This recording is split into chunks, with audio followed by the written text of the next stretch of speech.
प्रिय विद्यार्थियों, हम पाठ 3 का अध्ययन कर रहे थे जिसका शीर्षक है बस की यात्रा। इसके लेखक थे हरिशंकर परसाई जी। हरिशंकर परसाई जी का हिंदी में व्यंग्य विधा में महत्वपूर्ण योगदान रहा है। इन्होंने इस पाठ में भी बसों की जो स्थिति होती है उनके ऊपर व्यंग्य किया है। लेखक अपने मित्रों के साथ में पन्ना से सतना के लिए बस में जा रहे थे। पन्ना मध्य प्रदेश में पड़ता है।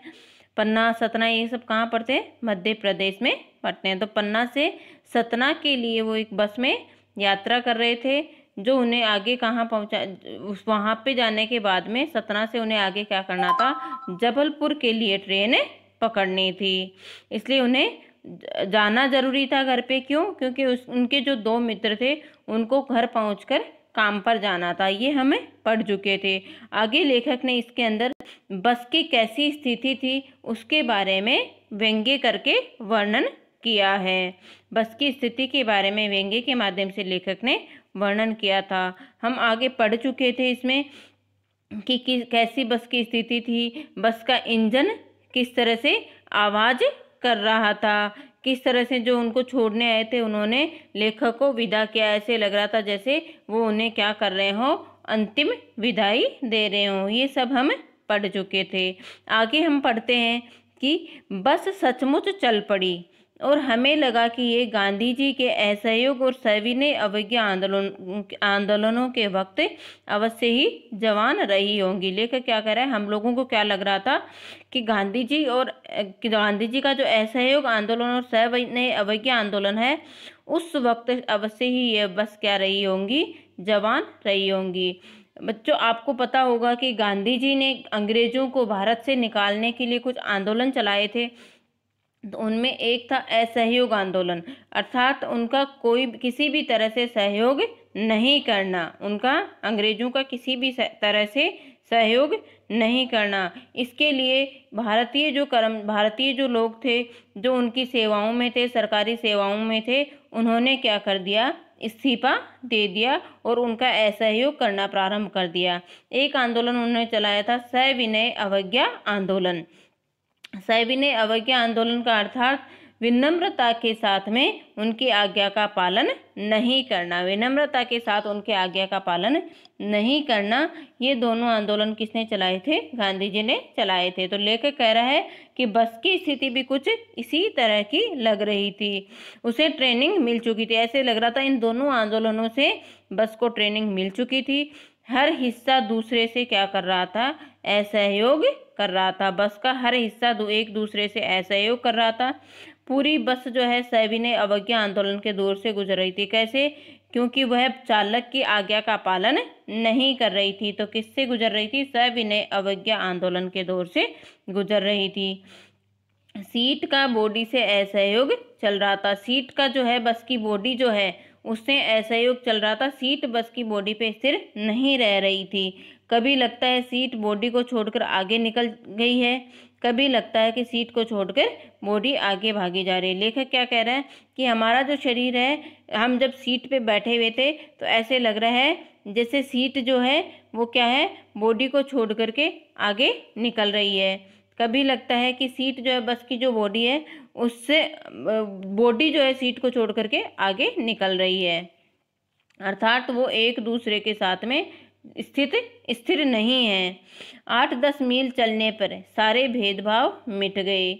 यह समझ में नहीं आता है कि सीट पर हम बैठे हैं या सीट हम पर बैठी हुई है। लेखक क्या कह रहा है? जब हम 8-10 मील चले तो सारे के सारे भेदभाव, हमें ऐसे लग रहा था कि हम सीट पर बैठे हैं या सीट हम पर बैठी हुई है, अर्थात उथल पुथल हो चुका था सब। इस तरह से लेखक ने बस की स्थिति पर क्या किया है? व्यंग्य किया है। एकाएक बस रुक गई। अचानक से क्या हो गई? बस रुक गई। अचानक से क्या हो गई? बस रुक गई। मालूम हुआ कि पेट्रोल की टंकी में क्या हो गया? छेद हो गया। हमें क्या मालूम हुआ? कि पेट्रोल की टंकी में छेद हो गया है। ड्राइवर ने बाल्टी में पेट्रोल निकालकर उसे बगल में रखा। ड्राइवर ने बाल्टी में पेट्रोल निकाला और उसे अलग निकाले। टंकी में जहाँ छेद हो गया था तो पेट्रोल निकलने लग गया था, तो उस पेट्रोल को क्या किया? बाल्टी में निकाल लिया और बगल में रख लिया। फिर नली डाल करके क्या करने लगा? उस पेट्रोल को इंजन में भेजने लग गया। लेखक क्या कह रहा है, अब मैं उम्मीद कर रहा था कि थोड़ी देर बाद बस कंपनी के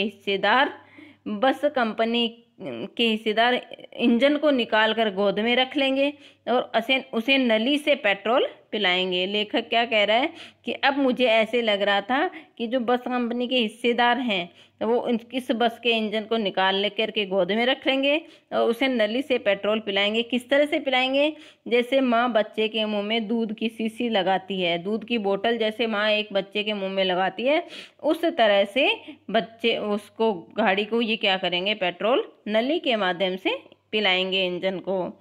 इस तरह से लेखक ने बहुत ही हास्य और व्यंग्य के रूप में इस बस की स्थिति को प्रस्तुत किया है। बस की रफ्तार अब 15-20 मील हो गई थी, मतलब 15-20 मील प्रति किलोमीटर हो चुकी थी। मुझे उसके प्रति आवर हो चुकी थी। मुझे अब उसके किसी भी हिस्से पर भरोसा नहीं रहा। लेखक क्या करा, मुझे तो बस के किसी भी हिस्से के ऊपर अब भरोसा नहीं था। ब्रेक फेल हो सकता है, स्टीयरिंग भी टूट सकता है। प्राकृतिक दृश्य बहुत लुभावने थे। लेखक क्या करा, जब हम सफ़र कर रहे थे बस में तो रास्ते के जो प्राकृतिक दृश्य थे वो बहुत ही सुंदर और लुभावने थे। दोनों तरफ हरे भरे पेड़ थे जिन पर पक्षी बैठे हुए थे। तो लेखक क्या कह रहा है, जहाँ पर ये जो इतने सुंदर दृश्य थे फिर भी मैं क्या था, हर पेड़ को अपना दुश्मन समझ रहा था। मुझे हर पेड़ अपना क्या लग रहा था, दुश्मन लग रहा था। जो भी पेड़ आता डर लगता कि इससे बस टकरा जाएगी।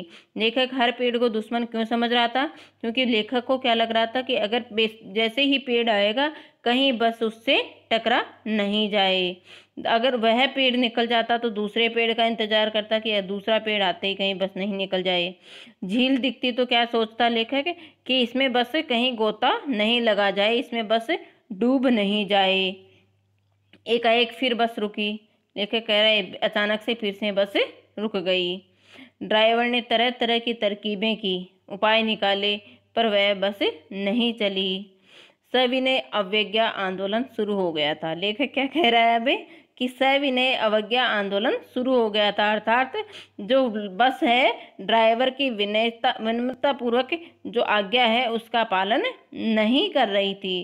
कंपनी के हिस्सेदार क्या कह रहे हैं कि बस तो फर्स्ट क्लास है जी, ये तो इत्तेफाक की बात है, ये तो क्या है, एक इत्तेफाक की बात है, बस तो क्या है फर्स्ट क्लास है, चल नहीं रही, खराब हो गई, ये तो कोई इत्तेफाक ही हुआ है।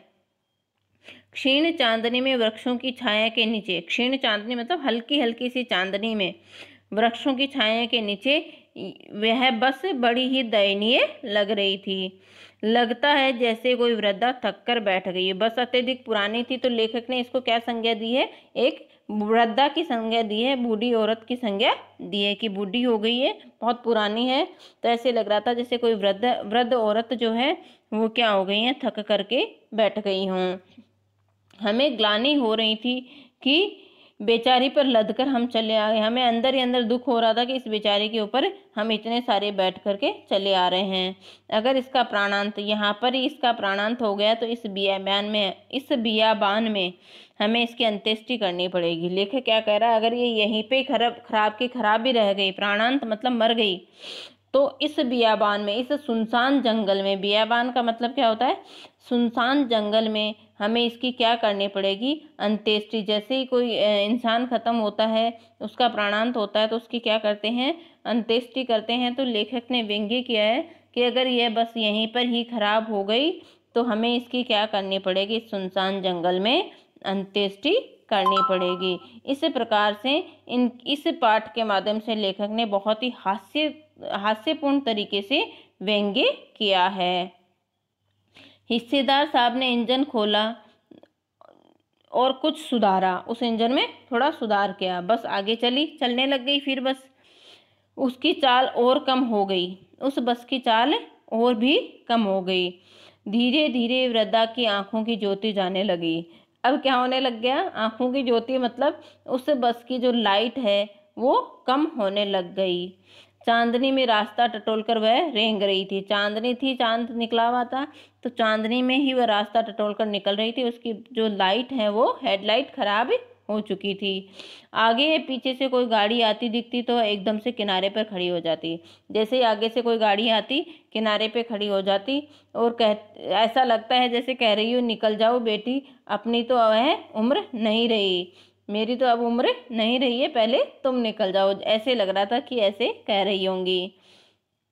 एक पुलिया के ऊपर पहुंचे ही थे, लेखक क्या कह रहा है कि एक पुलिया पर हम पहुंचे ही थे कि एक टायर फिस करके बैठ गया, टायर पंचर हो गया। अब अर्थात उस बस में क्या आ रही थी, बार बार समस्याएं आ रही थी।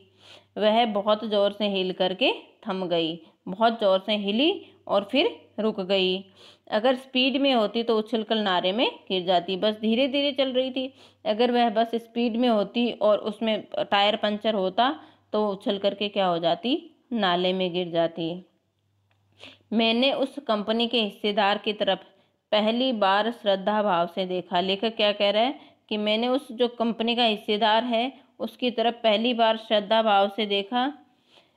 वह टायरों की हालत जानते थे। लेखक क्या कर रहा है, वह जो हिस्सेदार थे वो टायरों की हालत जानते थे, फिर भी वह जान हथेली पर लेकर इसी बस में सफर कर रहे थे। सबसे बात क्या है कि जो यात्री थे वो तो सफर कर ही रहे थे, लेकिन हिस्सेदार तो उस बस की टायरों की हालत जानते थे, लेकिन फिर भी वो क्या कर रहे थे, इस बस में अपनी जान को जोखिम में डाल करके, जान को हथेली पर लेकर के इस बस में सफर कर रहे थे। उत्सर्ग की ऐसी भावना दुर्लभ है। लेखक क्या कह रहा है, त्याग की, उत्सर्ग यानी त्याग की जो ऐसी भावना है बहुत कम मिलती है, दुर्लभ है। लेखक कह रहा है, सोचा इस आदमी के साहस और बलिदान की भावना का सही उपयोग नहीं हो रहा। लेखक क्या कह रहा है, इसमें इतना साहस है कि उसको पता है। लेखक क्या कह रहा है कि उसमें इतना विश्वास है, इतना ज्यादा साहस है कि उसे पता है, फिर भी वह इस बस में सफर कर रहा है, इस साहस के साथ सफर कर रहा है बिना अपने जान की परवाह किए। तो लेखक क्या सोच रहा है कि इसके साहस और बलिदान का जो है भावना का सही तरह से उपयोग नहीं हो रहा है। इसे तो क्या करना चाहिए, किसी क्रांतिकारी आंदोलन का नेता होना चाहिए जो अपनी जान को क्या कर सकता हो, जोखिम में डाल सकता हो। अगर बस नाले में गिर पड़ती और हम सब मर जाते तो देवता बाहें पसारे उसका इंतजार करते। लेखक फिर से व्यंग्य कर रहा है कि अगर हमारी बस नाले में गिर जाती और हम सब मर जाते तो देवता जो हैं बाहें पसार कर किसका, बस की कंपनी के हिस्सेदार का इंतजार करते। कहते वह महान आदमी आ रहा है जिसने एक टायर के लिए अपने प्राण दे दिए, मतलब अपने प्राणों को उन्होंने जोखिम में डाल लिया, लेकिन उस बस का टायर नहीं बदलाया। मर गया पर फिर भी उसने अब टायर नहीं बदला।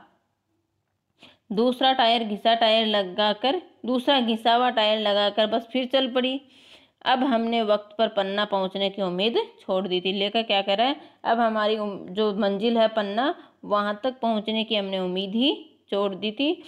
पन्ना कभी भी पहुंचने की उम्मीद छोड़ दी थी। लेखक कह रहा है इस बस से तो हमने पन्ना तक कभी भी, मतलब आगे कभी जिंदगी में पहुंच भी पाएंगे यह उम्मीद भी छोड़ दी थी। पन्ना क्या, कहीं भी कभी भी पहुंचने की उम्मीद छोड़ दी थी। लेखक क्या कह रहा है, पन्ना तो क्या, कहीं भी कभी भी पहुंचने की हमने उम्मीद छोड़ दी थी। हमें ऐसे लग रहा था कि जिंदगी इसी बस में गुजारनी है और सीधे उस लोक को प्रयाण कर जाना है। अर्थात क्या कर रहे हैं कि हमें तो इस बस में बैठने के बाद ऐसे लग रहा था इसी बस में जिंदगी गुजारनी है, क्योंकि आगे ये पहुंचनी नहीं है और सीधे इस लोक को प्रयाण कर जाना है, इस लोक को छोड़ करके हमें चले जाना है। इस पृथ्वी पर उसकी कोई मंजिल नहीं है। लेखक क्या कह रहा है कि इस पृथ्वी पर इस बस की कोई भी मंजिल नहीं है, ऐसा नहीं है, ऐसी कोई जगह नहीं है जहां पर ये पहुंच पाएगी। हमारी बेताबी और तनाव जो था वो अब खत्म हो चुका था। हम बड़े इत्मीनान से घर की तरह ही उस बस में बैठ गए कि अब हमें कहीं पहुंचने का कोई मतलब नहीं पहुंच पाएंगे हम, और चिंता को छोड़ करके हमारा क्या हो गया, हंसी मजाक चालू हो गया। इस प्रकार से इस पाठ के माध्यम से हरिशंकर परसाई जी ने क्या किया है, बसों की जो स्थिति है, प्राइवेट बसों की जो स्थिति है उनके ऊपर क्या किया है, व्यंग्य किया है, और जो बस के हिस्सेदार हैं, बस चलाने वाले हैं, उनके बारे में बताया है कि किस तरह से वो यात्रियों की जान को जोखिम में डालते हैं और यहाँ तक कि स्वयं की जान की भी वो परवाह नहीं कर रहे हैं, और एक टायर नहीं बदला। मरने के लिए मतलब जान को जोखिम में डाल लेते हैं, लेकिन एक टायर नहीं बदल सकते हैं। इस तरह से उन्होंने इस पाठ में व्यंग्य किया है। अगले वीडियो में हम इस पाठ से संबंधित प्रश्नों के बारे में अध्ययन करेंगे। तब तक आपको इससे संबंधित जो भी ओबीटी मिलती है उस ओबीटी को आप पूर्ण करें। धन्यवाद।